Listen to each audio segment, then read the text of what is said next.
Well, good afternoon, everyone. Thank you so much for being here, either under persuasion or maybe genuine interest, but you are here and I hope that you'll find it time well spent. My name is Laurie Foster and I am a professor, full-time professor in the Department of Biological Sciences, and my areas of particular expertise have rested in anatomy and physiology for a good portion of my career. It's hard to believe this is my 32nd year of teaching, so I've been here a long time. And so anatomy physiology has been my forte, as well as teaching general biology survey to non-science majors. And also I'm teaching an honors biology right now. So those are what I have rested my laurels on through the years. And yeah, I teach full-time here and have had the privilege and honor of teaching many, many students through the journey. And I thought my hope for today is to share with you what I designed in terms of a course that was intended for students who are really not pursuing a career in science or any derivation thereof. Just have to satisfy that lab science to graduate. Are you part of that story? How many of you are not science majors and you're thinking lab, you just got to get that lab science to graduate? Oh yeah, there goes the hands. So you're doing that because you have to do it. So then how do you make it an experience that's rich, fulfilling, and purposeful for your life? You know, my way of looking at it is I get one last chance in higher ed to give you an exposure to the realm of science and in the realm of biology specifically. And so this course was designed for that purpose, and I thought maybe today in the time that we've got, we'll take a journey on what that looks like and how I infuse writing into that story, into that journey. And I do feel it's paramount that we do that, and I know that you hear that time and time again, but I think the skill sets that you're learning in your coursework in English will have unmeasurable value in your coursework both here and in your life careers and experiences beyond. So anyway, to that end, I thought we would get a chance to kind of survey my class and look at how biology is part of that, if that sounds okay to you. Everybody good to hear me okay? I don't mean to walk by anyone, but I am kind of a walker, so I'm sorry. I'm not trying to shortchange you guys up here at all, okay? So anyway, to that end, let's get started taking a look at it. So I'm going to start with a little comedy, and I think some of us can appreciate what this is all about. Let you take a minute to read through it. If you're far back here, you may not see it, so sorry for the reading of it, but I will do that. Explain Newton's first law of motion in your own words.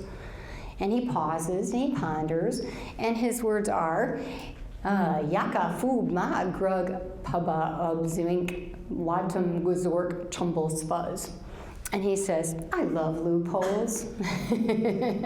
So in your own words, well, you know, I guess it's not wrong, but it certainly isn't the realm of the scientific lexicon that we have. For some of you, you know, I would posit that for some of you, you've had a phenomenal science experience in high school. For some of you, it was like, just get me through this thing. Some of you were enmeshed with great experiences to really see something in a tangible way. Others might have been said, read the chapter, be quiet, answer the review questions at the end of the chapter, and let's call it science for the day. So, you know, you come from an array of experiences, but I do believe that sometimes we do have the danger that when we talk science, it creates a phobia. I've seen in my biology 101 course, I've seen students, I've surveyed them, where are you in your studies? They're like, this is my last class to graduate. I just got to get this thing done. I've been scared the whole time I've been here to take it. And I do think it's that sense that we talk in different ways. We are apples to oranges. What the lexicon, the verbiage that gets used sometimes feels like a foreign language class. And so how do you find a way then to merge these worlds and not make them fearful, not make us instill that fearfulness? How do we build scientific literacy to the general public so that we're voting consciously with understanding when we make those votes that have a science implication? Or we're in conversations and we say, well, I don't believe whatever. What does that mean? And believe is used so loosely. And so I really try to impart upon my students that we've got to talk in these two different realms, and we'll explore that more in a few minutes. So this is a talk on bringing writing to life in biology, and so I thought I would just share with you some of the journey we take in a one semester course and what that would look like, all right? So my first storyline is this, and maybe you can even turn to a neighbor and see what you think on this one. I first want students to become observers of their world. Some of you I've had in class, so you know you've seen this before. So what do you see? What do you see? And then what do you think you could be seeing? What do you infer? Anybody want to take a stab at it? What do you see? What do you see? Go ahead and call them out. What do you see? Footprints. Okay, so I hear someone saying footprints. What appears to look like footprints. Any other observations? Be a good observer. What do you see about those footprints? Appear to be emerging. Oh, okay, so there looks to be some kind of convergence. They're coming towards each other, if you will. Sometimes people will notice that one size tracks are larger than the other. Sometimes someone notices that maybe the expanse of the large setter is getting wider. They're changing their pace. Could we infer anything about this? Could you make a guess about anything on this? That they're going to connect. Okay, that they could come to a point of common connection. The footprints that are apart are because they pause. Okay, there's a pause. They just kind of stopped in their tracks, literally, and then took another initiative as they moved forward with a different stride. So lots of things you could infer. I didn't hear anyone say that they were animals. Could we infer that from them being tracks? Probably, but do we know they're animals? Not so much. It could be a stamp that someone's just put on a piece of paper. So there's inferences we can make, and then there's real observations. Try another one. How about that? Can you infer something? Okay, so we certainly see something. We see the tracks coming to a common place. But, oh, it's way more fun to infer, right? What could be going on there? What do you think? Fighting. Could be there's combat. Could be play. Could be there's play. Feeding? I noticed that there's, it appears as if only one set of footsteps or tracks starts to leave that circle. Ah, okay, that looks already like there's a departure on in view.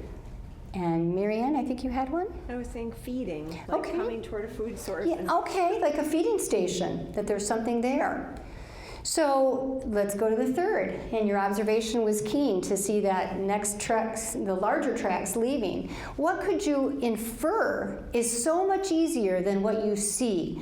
And in science, that's one of the things that we fall prey to. We make inferences. We bring bias to us, to our observations. We think we know what we see. And so one of the first things we got to work on is what do you observe? Not what do you think you observe. What do you observe? And so, again, we see one set of tracks leaving, the larger pair. You could infer what? It's a trail. Okay, it's a trail.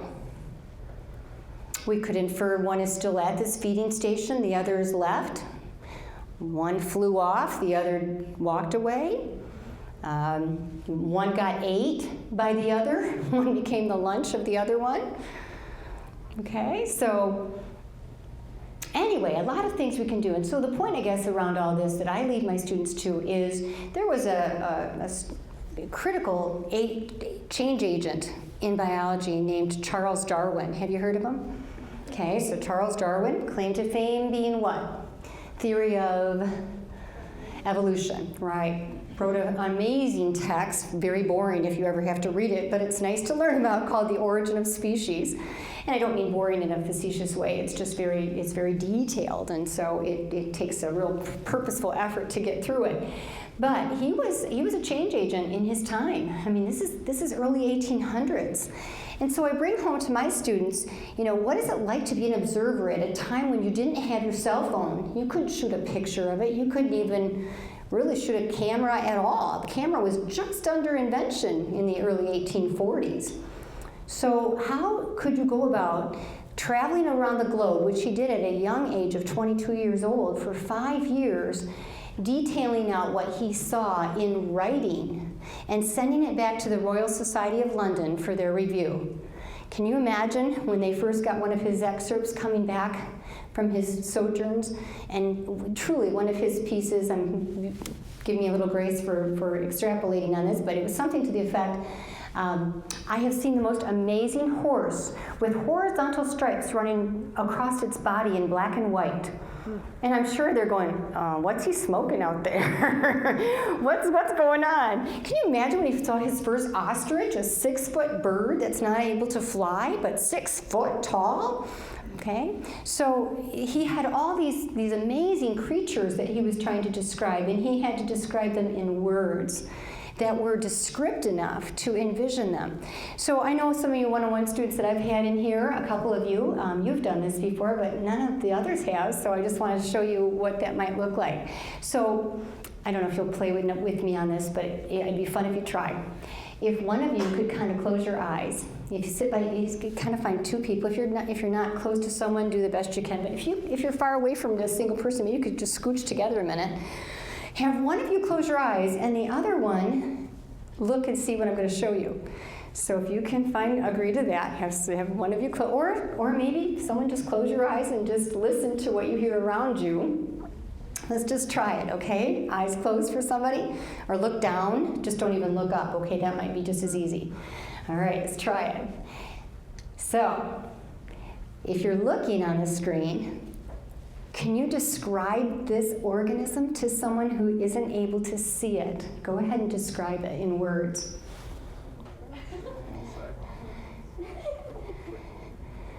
Try it. And don't look up yet. Just listen to what they're saying.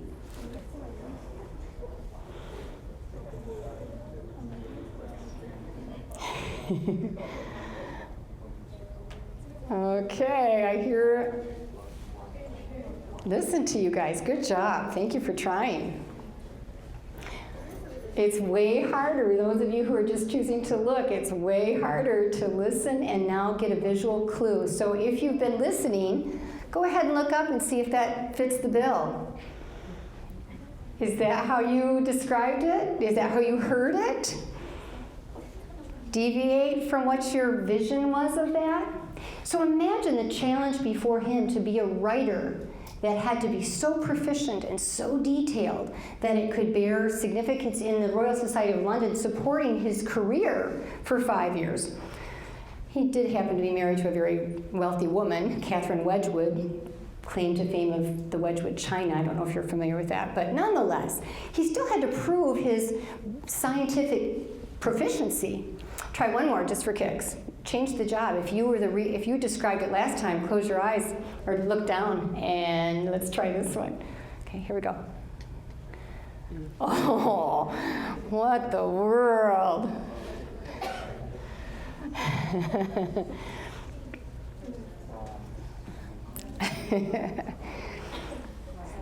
Can you describe it? That's what first thing came to my mind.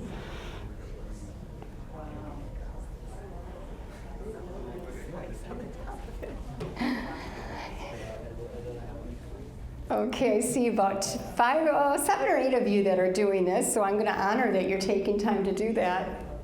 Finish up your description. And in the interest of time, go ahead and take a peek up and see if that fits the bill of your description you were just given. Whoa, what is that thing? Sushi. This is a saddleback caterpillar. It's from Central America. And there's many thoughts around it having kind of an inconspicuous front or back, which gives them a little edge to, if they were a predator was upon them, they might get lucky and not get completely ate, and the other part can regenerate. So that there's at least a hypothesis that that's why they have this kind of inconspicuous front and back side. What about the big green middle and that dark spot? Any value in that? What inferences could we make? What might it be beneficial for? It looks like an eye. Looks like an eye, some would suggest. Yeah, it looks like it's a predator on that leaf. It's back to sushi. It looks, it could be, some people have thought it is a warning coloration. Just says stay clear, I'm just saying, and maybe it's the eye, or maybe it's just, there's something bright and showy, I need to stay clear. Okay? All right, well, let's go on. Thanks for your time on that. So in the world of science, one of the things that we're faced with is that we come to know through a number of ways. And I would venture, if we had time, to go through how do you know what you know. Some of you would say, well, I was taught it. I was indoctrinated. I was given, seemingly, potentially dogma. Someone told you this was it, and that's why you know it to be true. Sometimes it's gut feeling, innate belief. How do you pick your numbers for a lottery? I see people just laboring over what number it should be. I'm like, really? But, for them, that's what they feel like. I know these are the ones, okay? So sometimes it is in kind of a belief system around mysticism. So how we come to think about things, that sometimes it's divine calling. People come to believe because of these things. In the world of science, however, none of those will work because they're not testable. So in the realm of science, how we come to know is through empiricism, through testing. And so we have to then kind of pull away from what we think we know. And so when I hear the word belief, it makes me nervous. It's like belief conjures up all kinds of ways we've come to know and come to believe about something. So we part company with empiricism. So I just wanted to bring home to my students that when we have to put on our science filter, we have to look at the world. Even though we may not know how something happens, it doesn't mean it's not explainable. And that's the thing that gets to be slippery. If we don't know it, well, then we just don't believe it. Okay, and that may or may not work. So when you see things that I literally have students think that women have one extra rib. And they believe that from a biblical context, okay, from a belief system. And so then I'm always like, okay, let's kind of rethink this a little bit. And so what we might hear, what we might see, what we might be told, what we read on the shelf at Meyer's checkout, come to be truths for some people. So my charge to my students in the writing is to say, and I know this is going to be very hard to read, so my out of the gate apologies. I just put these up here because these were their actual assignments, and so I wanted to just show you what I asked them to do. So I asked them to choose a topic that is from the realm of paranormal. It might be prophecies, ESP, ghosts, the Bermuda Triangle, healers, whatever the case might be, and put it through the litmus test of science, the process of how we come to know from a testable domain, and ask them to write on that. And so they explore where it could work to some degree and without any fail, other than sometimes with the extreme bias, very rarely. Most will come to the conclusion, you can't. So it doesn't mean that it negates that these aren't real for some people, that they feel very compelled that these are forces to realize are entities in their world, but in the realm of science, we can't test it. So if we can't test it, it's not our domain. It doesn't mean to discount it, it just means it's not part of the realm of science, and that's a big wake-up call for the first few weeks of class that we're in. Moving on. So another area that we go into, of course, is in the area of science, and especially in biology. We have to use models to test things, particularly in the clinical world when we're looking at, a new drug or a new activity, a new protocol, etc. And sometimes we can use microbiology models. We can use bacteria. We can use fungi. We can use protists, but like amoebas, that kind of thing. But sometimes we got to get toward more of the human kind if we're really looking at human drugs per se. So then we need to move to mammal models, like a mouse or a rat or a bunny, and then all of a sudden it pulls on the heartstrings, or of course there is some testing that's done in terms of the primates, other primates besides ourselves, monkeys, orangutans, okay, chimps. So this one gets kind of touchy, It's like we can squish a mosquito. I would venture most of us could squish a mosquito if it's drawing blood from you or just about to. Most of us don't go, oh, get off me now. That wasn't very nice. Okay, you don't do that, right? We don't even hardly think about it. Now, some of us do. I do have to admit, full disclosure, if I have a fly in my house, I usually would rather catch them than squish them. And my husband's like, are you kidding me? Get the fly swatter. And I'm trying to catch them with a cup and set them free. Probably too much. But it's reality. So I want my students to kind of go down the road of animal testing and to explore what it's for, why do we have killings of animals, and then to really open their eyes to look at the numbers. In fact, I don't know those by heart, but I think you might find this quite startling. So I thought I would share this with you, so if you could afford me just a minute to give you these. Catch this. And these are estimates, but from a very bona fide source with regard to the amount of killing of animals. 2% of the bios of animals are killed from hunting. 0.1% are euthanized because of unwanted or unclaimed situations at animal shelters. 94% of animals are killed for food, either for direct meat or their implications from other things they can provide. 94%. 4% are killed by motorists. Okay, running over, oops, okay. So, and then 0.2% are actually used for medical purposes. So we go down that road. We talk about what their value is, why they're used, and then I ask them to write a paper with regard to that. What can we do? I want them to dig into what are the alternatives. Can we replace an animal model with another lower, I shouldn't probably put that kind of clarifier on it, but can we use other animal models besides primates? And there's been a real rampant force to suggest we can. And very effectively. In fact, yeasts are very good models for us. Our DNA is more close to a yeast cell than we would care to even know about.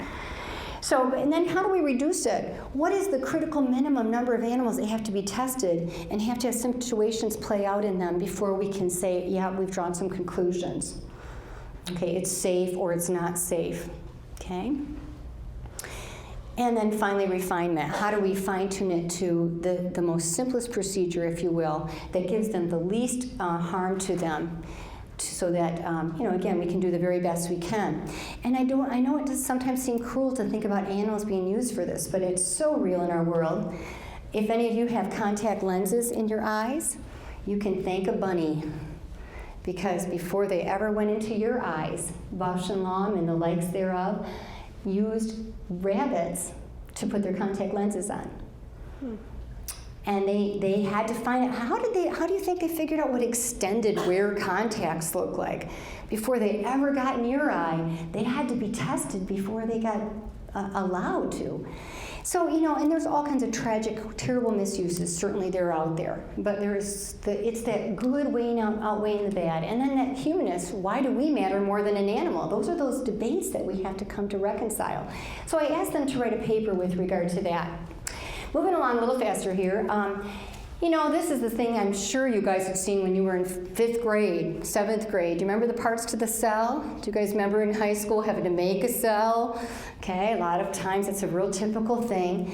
And, if I asked you to name all the cell parts right now, probably wouldn't maybe recall them all, but some of those might look familiar. So, when they get to college, it's like, oh my goodness, how many times do they have to hear this? I almost loathe it myself. It's like all the pieces, parts, and what they do, and blah, blah, blah. So you know what we do? We decided to create a cell campaign.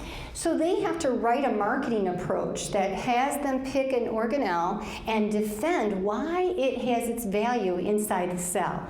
Why it can't be expendable, why it can't be replaced, what its value holds to the others in terms of relationships to the other organelles. So they actually have to create a marketing campaign. Many of them will come up with a skit or a song or some enactment. They come with crazy, amazing writing pieces around this. It's really fun to watch. And so our business majors, they get into this whole marketing piece, and they really, really do an amazing job around the cell organelle. Otherwise, if I just sat up there and said, now the job of the Golgi apparatus is to do blah, blah, blah, and the ribosome's job is to do blah, blah, and how awful would that be? So to me, I think it's so much fun to hear from your peers, have them dig deep into what it does, and then do an exchange to say, you know what? Here's why I think this one has worth. And then we get to vote on them, and we get prizes and that kind of thing. So it's kind of fun. We try to spin it for a good way and use writing as the tool. In the realm of DNA, and again, a lot of you have had background in it. You've heard those words mitosis and meiosis before, probably. Cells dividing. And we go through all of that in some detail, but what really to me matters is not the stages. Do you remember those words like prophase, metaphase, anaphase, all those stages of division of cells? Well, finally, to me, what matters more is let's put it in real-world context. And for me, what matters is when those divisions go crazy. So when all of a sudden cells expand without controls, when they become greedy and rob the body of the organism they're in of nutrition, when they are hungry for oxygen, for the nutrients, when they take over the blood supply, in essence. And those are tumors. And so we spend time talking about tumors, how they work, how they are cell division without stopping. And I ask them to explore what radiation does, what chemotherapy does. How we learn about cell division is by way of how we can contextualize it in the real world. So then when I ask my students for their writing piece of this, as I ask them to say, all right, almost without fail, you, and I would venture right now here too, we all know someone, some of us either directly personal, or within our nuclear family, or in our removed family, or our loved ones, or our co-workers, you know someone who has cancer. So I ask them to draw on that, and then I want them to dig into what kind of cancer it is. Was it genetic? Is it a genetically influenced cancer? Is it an environmentally imposed cancer? And then to speak to what kind of treatments there might be out there. I want them to dig and find research around what success those treatments hold. And then certainly the prognosis or the outcome of the particular friend or relationship person that they spoke to about their cancer. And it's wonderful, it's powerful, powerful. Way more than just talking about how a cell divides in kind of just a scientific, remote, rote recall. So I want them to talk about it. I want them to see science up close and personal. The realm of alcoholism is a genetics pit stop that we take. We have recently come to know that there are specific genes actually found on chromosome number 17 of our sets of 23 pairs that we have. And we know that that gene does not make you become an alcoholic. It just creates an opportunity that makes your body more receptive to alcohol and process it differently than most do. And that is a whole line of study. On this one, I open up the floor for a discussion. Actually, either if it's on site, we can do that, or if it's on my online, I also will do it as this one, where they post on a discussion board and they do a writing around what they found out about that. It does get personal. I think it's amazing the level of respect that we have in the dialogue around this. But they spend time exploring that article. I give them the abstract, and then I give them the full article. And I ask them to read the full article, but I do show a nice summary of that as well through the abstract. But it's a really rich opportunity to see genetic influence bigger than just a red flower crossing a white flower makes a pink flower. It's bigger than that. Genetics is so much more than sometimes the rote recall that we as science teachers can become easily slip into, and then bore you to death and not make you excited and ignited and let you see science literacy before us. Okay, going on. I just put this up there just to show you in the realm of biotechnology, there's just an array of things that we can talk about. And they're highly controversial. Some of them are extremely position-driven by that belief system again. So it's hard to say, okay, what can we do? And then what should we do? Those become an interesting intersection. So I ask students to explore some of these, and they actually have to write then a paper around a given topic and explore how it is done, how the technique actually works, and then what are the implications, what are the societal debates and controversy. Some of them have come to our courts. Some of them become a thing we vote on to become a law. So these are things, again, to help enrich, and then I do that through, again, sorry for the long read. I'm not asking you to in any way try to read all this, but I give them the charge to take one of those on. I prompt them with a few, I think, relative resources so that they're not necessarily having to dig and find them on their own. But that's one of those that I do on biotechnology. Very, very, I think, a meaningful piece of the whole storyline of biology. So this one you may not be able to see, a little cartoon humor here. So there's two deer, and the one deer is looking upon the other's chest there, and he's got a target going on, and the caption is, "Bummer of a birthmark, Hal." And so, our genes drive, how we look, and that may drive how well we're going to be able to live and survive in the environment. So with the bullseye, maybe not so good for that deer. All right, so the world of evolution. Again, sometimes that gets controversial because there's people, I've literally had students come in and say, "I don't believe in evolution." And I'm like, well, I really look forward to us working together so we can explore evolution's tenets and find out what it is that you stand in counter to.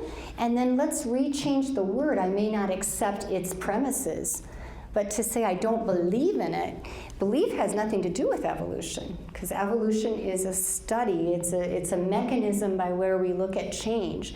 You can accept its premises, or you can say, no, I refute them. But belief, it has nothing to do with believing. And so I try to help students kind of have a sense of using the right words that apply to science, okay, and see how it fits to their world. I'm not trying to change or influence someone's line of thinking. It's to enrich it so that you can defend where you stand in a meaningful way. So we go down the road of natural selection, and we can, when we talk about antibiotic resistance, if you were going up here to Spectrum Health today and you asked them what are they most worried about, it would probably be the few antibiotics that they know will work on staph infection.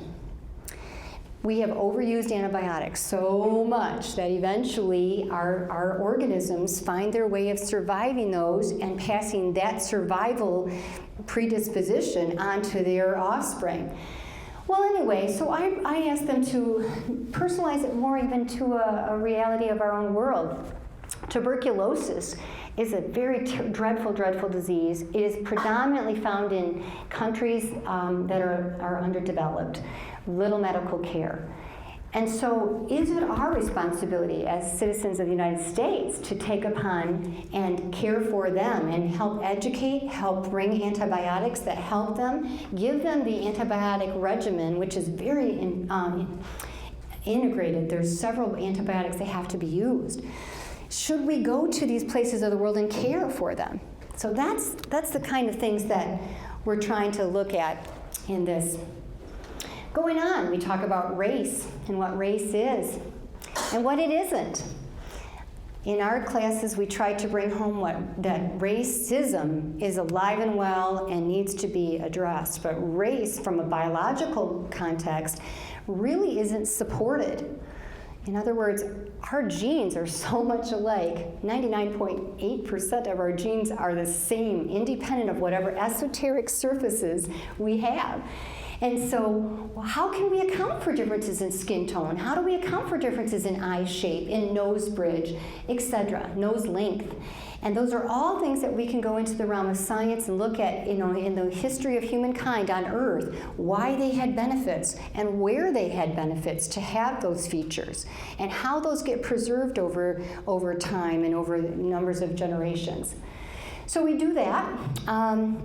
Again, hard to read, but this is a book that I really ask my students to work and write on regarding a woman's unbelievable fame and misfortune. She, without much ado here, she originated the cells called HeLa cells that have been used across labs all over the world, and she didn't know she even had them. In fact, they never told her she had them. In fact, they used her cells and made lots of money on her cells because they made cures based on her cells. She had a cervical cancer, and unbeknownst to anyone, they were taking those cells out and they found out they didn't die. What? Cells are supposed to live a certain lifespan and go. But these didn't, and they perpetuated that same cell line over and over and over again. Well, anyway, without much more delivery on that, you had no idea that this was playing out. And so we spent time asking students to really develop their thoughts, having read this book, and then enhancing what was the undertone of that, what are the implications for that, socioeconomic, racial injustices, etc., etc. So that's another piece of the writing that we do in the class. We talk about moving to the ecology world. We talk about the greenhouse gases. We talk about global warming. We talk about how. We go through all of the science behind it. But then I ask them to write, related to that, something about that. And so I had them develop a paper on global warming and explore the individual, the private sector, the government's role, how we, more importantly, can internalize it locally to ourselves. I asked them to take an inventory of their carbon footprint and then test that against where we are as a country, and certainly as how our relationships lie within the globe at large. It's a powerful piece. What do I do? What am I accountable for? Myself. And then how do I put that, if it only matters with me, and we all said that, the shift is real. The shift can make a difference. And so I asked them to take upon that, a writing that explores how our carbon footprint bears its influence in the Earth's CO2 levels going up, and eventually, therefore, ergo, our temperature warming trend that we see on the Earth. Again, I'll get students who'll say, well, I don't believe in global warming. It's just a cyclical thing. It happens all the time. I mean, I hear it over and over, and people say, well, we've always had ice ages. It's just a normal thing. And then I want them to dig, not me to say. I want them to find out, what do we know about ice core stories? What do we know about the implications of CO2 and when it's been to the levels it is now? And why? How is our population of nearly 7 billion people, how is that manifesting itself? We've never had more people on the earth than we do now. So it's got to be bearing an impact. Even if it's cyclical, I always argue to my students, even if it's cyclical, we still have an accountability and a responsibility to try to do the very best we can for the future, so that at least we can be mindful of it, even if it's a reality that every 10,000 years we're going to see this type of changes and fluxes. But how do we bear influence to try to curtail some of its huge implications? All right, going on. Closing it out here, we've got a couple others. Conservation biology is another aspect that I look at. And another little humor just to kind of bring it home. As everything else had failed, it was the human race's last hope that paper really did beat rock. And so how do we be caretakers of our Earth? You know, not just the global warming issues, but when we look at where we are, our population has never been bigger. And what does that have implications for in terms of what it means to be the users of the resources on this Earth? And so I ask my students I take them on a journey through a lot of scenarios and a lot of cool visuals that I hope they see and take on, where they look at what middle class looks like across the globe, and it is startling. I just have two pictures there to show a little bit of that. It's not so much just about how many kids you have in your family, it's how much you use the resources around you that we really have to think about. And I'm guilty too. I drive here separately. I have a bus that goes by my house within a half a mile. You know, so how do we be good stewards of our Earth? And how do we take on this disproportionate resources that are there and what we can personally do about it? So I had them write an article, a research piece on World in the Balance, and it asks them to take trends that are happening globally.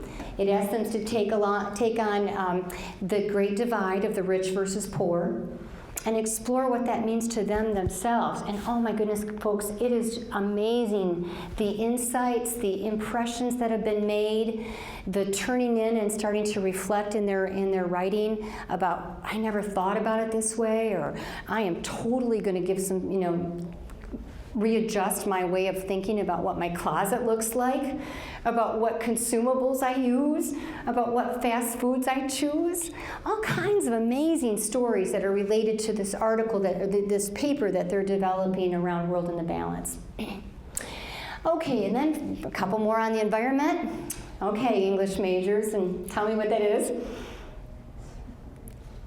You got it? To be or not to be, right? So, but what's that about? I'm amazed how many people don't think twice about killing a bee. When they're around me, I don't like them either. But when I tell them about their demise, their collapse, the realities of what they're facing, there is a big wake up. And they really are friends, and I do say they in terms of the she's. These are all females that are out there flying around. Did you know that? All bees that are in flight are females. Where's the males? They got one job in life. They only have a few of them born to every queen, and their job of 50 to 100 of them hanging around the queen is one thing: just deposit sperm. Okay, just inseminate. That's their only job in life. For the male. For the female, it's to go find nectar, find pollen, find new resources, and come back and communicate that so others can go out and find them. And they are our world's food supply. They care for us in ways that we don't even know that are done. Do you know that bees are transported all across the United States on semis and brought to farms, brought to places where they need them? And so I asked them to explore this. I've got a bee overview of the natural history of them, how the bee works in the hive, how they talk to each other, an amazing wonder of nature. And then I asked them to talk about colony collapse disorder. What is going on with the bee population? So they write a response paper to that, which again is just a wonderful way to put into written word what they have discovered versus me just sharing, and telling them about it. And then we wrap up our semester with the human body, and we do a survey of that. And so I'll be real brief here, but kind of drawing this to a close. We talk about organ donation. So not just about organs, but about how can we be givers back upon our death. And so they've never been out to the Michigan Donor Registry. I want them to go there. I hear students who say, well, that's against my religion. It's against my beliefs. And then I'm like, well, really, you haven't explored this real well yet, because let's go out and have you dig and find out that apart from just a couple minor religions, all major world religions endorse organ donation. And they're like, I didn't know that. I didn't really realize that. So they go through that. They go through how their families would interact with it, how they would react. It gives them a chance to really write a response paper that reflects upon why or why not it would fit in their scheme. Would they be willing to try it? It's close to my heart because my aunt was sadly killed in a tragic accident. She was shot, and she was robbed, if you will, in Ann Arbor. And anyway, she lived on for a few days, and in that whole time we watched her organs be harvested to all places. Her ears, her eye, her corneas, her liver, her skin, and it all moved to amazing places. And I know that the bad of what happened lives on in good people with lives that have been enriched because of this travesty. So I want us to explore. It may not be for everyone, but I want them to write and find out what it is and if it fits their world. We talk about respiration, the dangers of smoking, and I have them write about that. We talk about the new big, the big facing plight that we have is this misunderstanding of sex differences. So we have biological sex, and we have gender preferences and gender identity, and they're not the same thing. So we have to biologically talk about what it is that makes us male or female biologically, and then how it fits into this huge continuum of what we call life and what we call expression and how we feel about that. I want them to write on that. I want them to learn what it is that's biological and what it is that's cultural/individual. And so that, I think, is an important piece of learning so that people know the differences between those things. We talk about immunity, the big controversy that seems ill-founded to me, but I think when we see it over and over again, it clearly is a public concern around vaccinations. I want us to learn what vaccinations are and what they aren't and what the risks are. So we write on that. So in other words, you're seeing that, guys, every week there's a writing engagement. Every week there's something that has to be done. I'll wrap it up with this one. We talk about obesity and body fat and health. And even more important, when we look at the United States and we see where the obesity rates are the highest, and we explore why. Why is it Colorado is so low in obesity numbers? I'm sure we could posit why. But what is it? What is it about Mississippi, Alabama, Michigan even, in terms of its obesity numbers? And then look at us as a globe. Look at where we are. some of the highest obesity rates in the entire world. How does this happen when we also are some of the most educated people in the world? So we talk about how this manifests itself, and I ask them to explore what that looks like in terms of their own diet, their own nutrition, their own intake, and they write a big not a research paper, but they write a paper about their nutrition, a couple days in their life of eating, and what that looks like in terms of health and nutritious intake. And then they kind of put it up against a bunch of measures that they write on. So that's what we do. This is writing in the discipline. This is biology for non-science majors that lets us look at how we can use words and fashion them in a way that helps us really reflect on the science of what we're learning. So I thank you so much for your time. I hope that was worth your time, and I wish you the very best in the rest of your semester. Thank you so much.